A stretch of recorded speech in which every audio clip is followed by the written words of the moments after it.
Theirs is a polarizer. Yeah.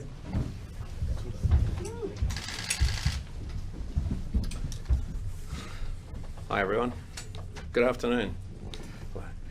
I can report that the 8 crew members from the BBC California reported yesterday are being captured in today's numbers. I can now confirm an additional 2 crew members have tested positive to COVID-19 this morning and will be included in tomorrow's numbers. Therefore, there are 10 positive cases from the BBC California ship. WA Health is monitoring 17 active COVID-19 cases in WA, 10 from the BBC California who are on the ship currently, 6 in hotel quarantine, and 1 who remains in a stable condition in hospital. Regarding South Australia, following the announcement of additional cases and subsequent 7-day lockdown in that state, and on the advice of the Chief Health Officer, we have designated South Australia as a low-risk jurisdiction under WA's controlled border arrangement. Anyone entering from South Australia who has travelled through South Australia since Thursday, 8 July 2021, and is entering WA from now, will need to self-quarantine for 14 days in a suitable premise and present for a COVID-19 test on arrival within 48 hours and on day 12. Land arrivals will be met at the border checkpoint for a health screening and to have their G2G pass declaration checked before proceeding to their self-quarantine location. WA Police advise that since the decision this morning, 10 travellers have elected to reboard an arriving flight to return to South Australia as an alternative to 14 days quarantine in WA. There are 2 remaining flights scheduled to arrive today. The actual traveller numbers on these flights are expected to decrease from the initial estimates as people change their travel plans. Everyone with existing G2G approvals for travel from or via South Australia in the coming days has been sent an email and SMS informing them of the restrictions and the options available to them. My advice to any West Australian who is currently in South Australia is to come home now. Things can change rapidly and it is not worth the risk. Back to the BBC California ship. As I mentioned earlier, a total of 10 crew members have now tested positive to COVID-19. Serology testing has been conducted on the 4 remaining crew members to determine whether they have previously had the virus. These results show no sign of previous infection. We are now at a stage where decisions need to be made on how to best handle the BBC California from a COVID point of view and from a maritime safety standpoint. We do not want to risk the health of the remaining healthy crew members, and we need to ensure the ship has adequate crew to safely operate. I want to assure everyone this is not a new scenario for Western Australia. We've handled this kind of situation before. Our expert team has prepared a plan to put to the BBC California's shipping agent to handle the situation in a manner that protects the health of the crew, the health of the public of Western Australia, and ensures the ship can operate safely and sail as soon as practicable. I can assure the public this situation has our full attention. I've repeated assurances that every protocol is in place and every precaution is being taken. I don't want West Australians' hard work to be undone. I also want to draw your attention to another ship called the Matina. The Matina is currently in quarantine in a town called Bluff, New Zealand. She recently berthed in Western Australia in Fremantle between the 10th and the 12th of July. She sailed to Fremantle from Jakarta, Indonesia. Health officials in New Zealand have confirmed 9 of the 21 crew on board the Matina have tested positive to COVID-19. I want to stress that it is standard operating procedure to treat every ship that visits WA as if it may be carrying the virus. That is, all workers who have contact with any vessel must wear appropriate PPE, masks and gloves, and take all necessary precautions. The Chief Health Officer advises that if there is any risk involved with this ship, it is low. But out of an abundance of caution, all stevedores who may have come into contact with the Matina whilst she was in Fremantle are being contacted by WA Health and interviewed to determine the most appropriate testing and quarantine arrangements for them. I want to repeat, all indications are that the Matina and her crew were treated in accordance with strict safety protocols. This is obviously a difficult time for the country. The entire eastern seaboard and now South Australia is currently in a form of lockdown to deal with Delta outbreaks. There's nearly 1,500 cases around the nation and 140 people are in hospital. There's three important lessons: how quickly the Delta variant can spread, how severe the consequences can be, and how important our controlled border is to ensure Western Australia stays safe. But I remind everyone, while lockdowns and border closures save lives and jobs, they are not the long-term solution. Vaccination is. It's our best and only way out of this pandemic. Are there any questions? Premier, is it time to stop ships coming from Indonesia? I mean, that's the third sort of issue in 3 weeks now, isn't it? Is it time to consider that? It is a problem. It is a problem. We obviously need to look at this. Now, we don't control, in some ways, some of this. Some of it is controlled by the Commonwealth as well as us. But we're going to have to look at that as part of the solution. We've taken tough action before about various countries. That's something we're looking at currently, and certainly something we'll be in conversation with the Commonwealth about. What exactly are you looking at, banning arrivals from certain countries or a shipping ban? Well, no, we can't have a shipping ban. Obviously, our export industries and our trade depends on it. You get all sorts of products, goods, food, medicines come in by ships. We have iron ore, agricultural products, gas, other products exported by ships, and employs hundreds of thousands, if not millions of Australians, and certainly supports the national economy and supports our hospital and other systems with the revenues it produces. So we can't do that. But certainly in terms of Indonesia, there's a significant issue, and it's very sad. You know, like many people, I have had a lot of involvement with Indonesia over the years, been to Bali many times, as many West Australians have. It's very sad what's going on up there, but we're going to have to look at what we do about this. So obviously that's an examination we're currently going through. Because I gather, Premier, that those ships, or tell me if I'm wrong, the one that's at the BBC was on its way to pick up goods, wasn't it? Yeah. So they're coming here empty and going back with our products. Is there any way that we can curtail that at the moment? My understanding of the BBC California is she was sailing here, picking up ammonia, or ammonia I think it was, in Kwinana, and then sailing on to Newcastle. So I don't exactly know if she was discharging it in Newcastle or if she was picking up something else there. I don't exactly know those details, but that's what she was doing.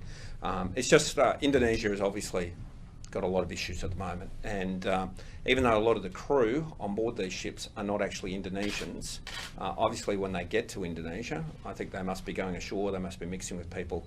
The protocols probably aren't as strong as they are here, so therein is the issue. But that's something we're examining currently. The crew are isolating now. Why not bring them to shore, transfer them to hospital? I'd imagine there's not much room in a cabin on the BBC California. So the advice I have is each of the crew members have an individual cabin and an individual bathroom on board the BBC California. 10 of the crew members are positive, 4 are negative. We're currently, as we speak, looking at what to do. One of the options available to us is to take the 4 negative crew members off the ship and put them in hotel quarantine, in effect to protect them, and then allow for the 10 remaining crew members to ensure that the ship continues to operate and function. A ship has to maintain fire suppression services, air conditioning, all of the systems on board need to operate. So if the 10 crew members, if the 4 crew members who are negative are able to be taken off, well then the 10 crew members can obviously move around the ship because they're all positive. That then would allow for those systems to operate. It then allow for a cleaning process to be put in place in a very safe way. So that's one of the options currently being looked at by our health team to see if that's what we can put in place in conjunction with the ship's owners and make sure that the ship can operate in that manner. Now, there are certain requirements in regards to ships. They have to have minimum crewing levels to ensure that they can operate all those systems and catering and all those sorts of things, although we can provide catering if necessary. But make sure all those systems can operate. So that's something that's being examined as we speak. And that's with a view to it moving, that's with a view to it sailing, is that what you mean? Or would it have to stick around for 14 days?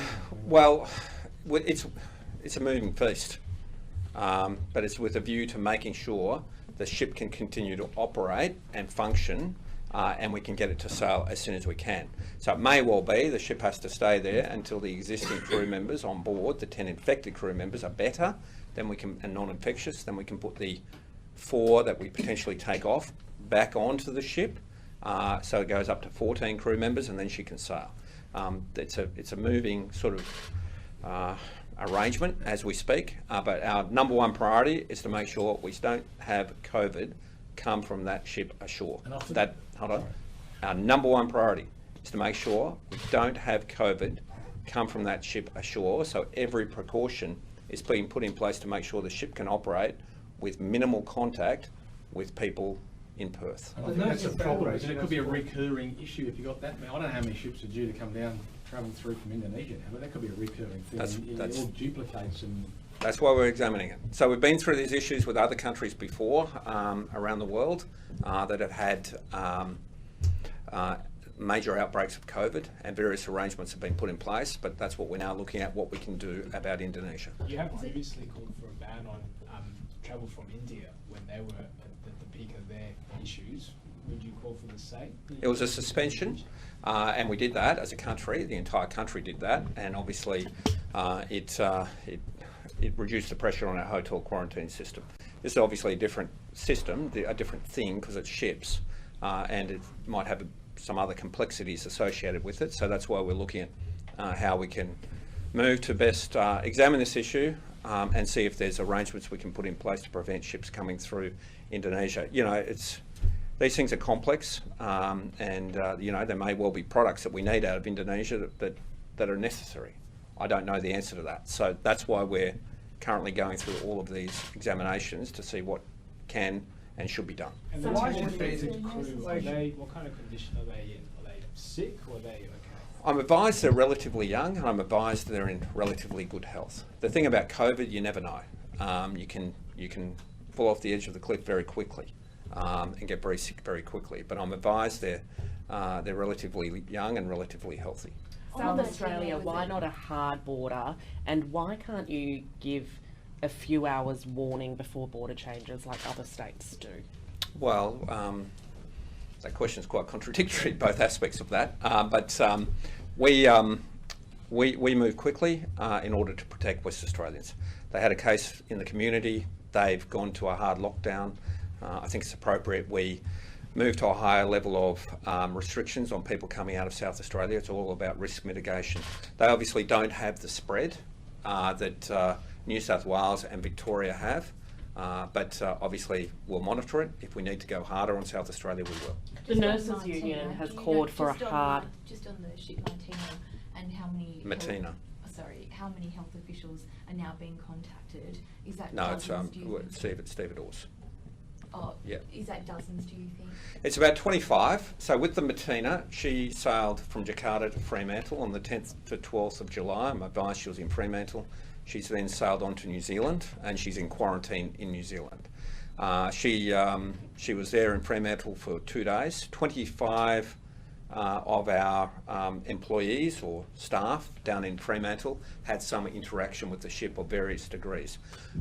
There was 4 people who went on board. You have to have pilots go on board, and I think there might have been some customs officers or someone like that who went on board. All, I'm advised, appropriately PPE'd and gloved and masked and all those sorts of things. And then there was people who handled lines and all that sort of stuff. So there was 25 in total. All those people are being individually interviewed to see what level of precaution needs to be put in place around them. I'd expect it'll probably end up that they have to quarantine and be tested, at least for a short period of time.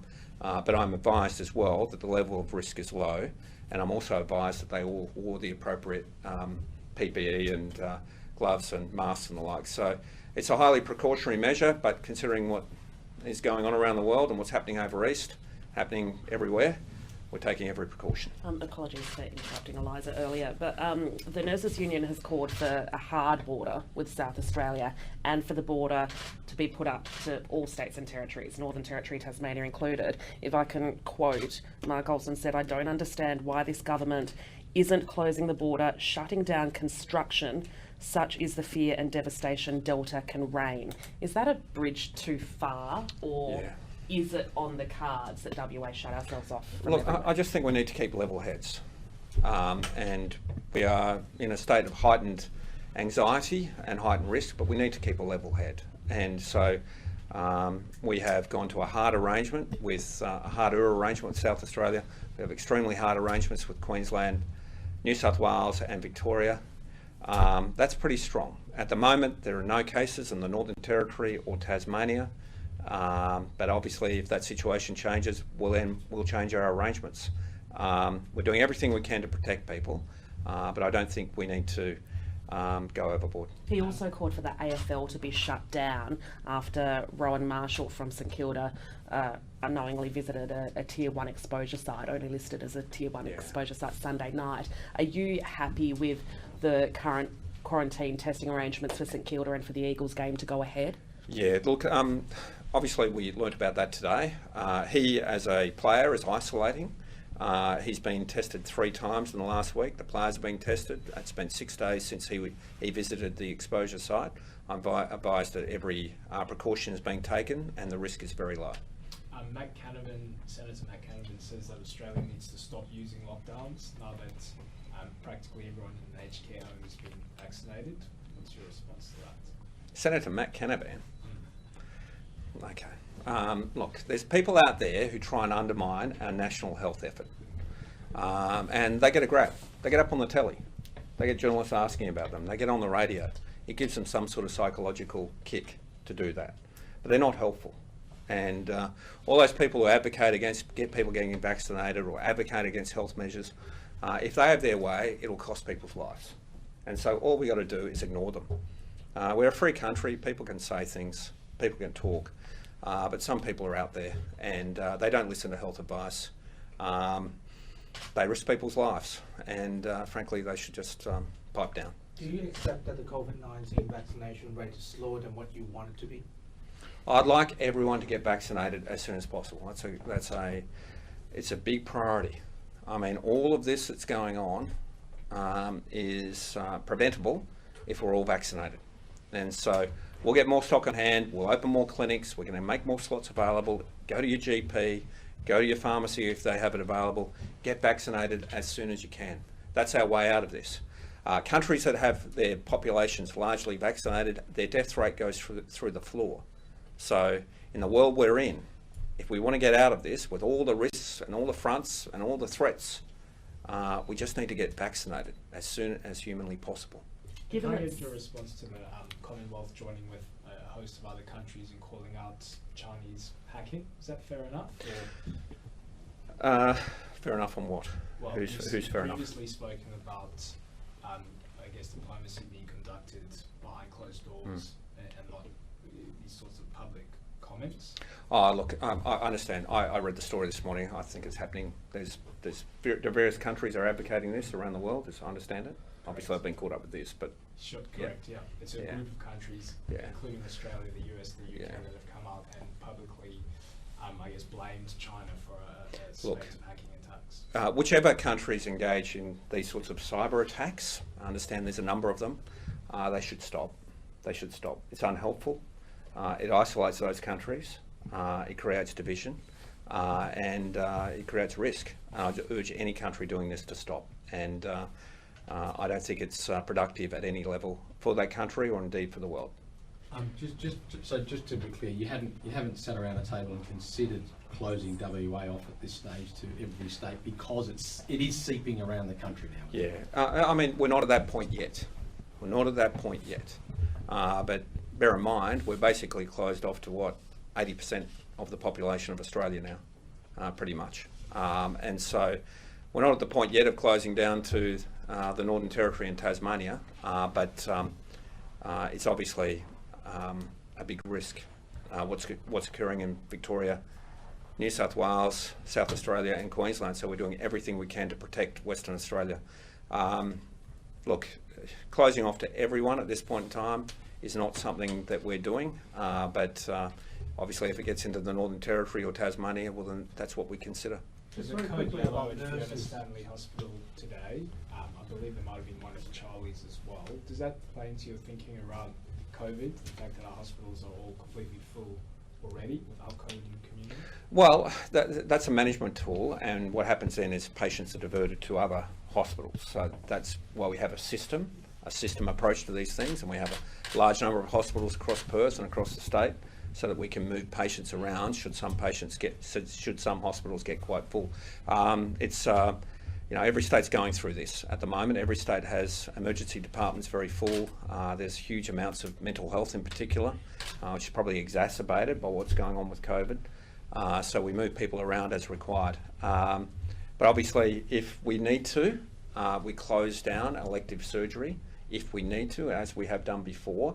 If we have an outbreak of COVID and we had to lock down, we'd probably move to close down elective surgery so we had beds available. But at this point in time, we don't need to do that. There's just huge pressure on our hospitals.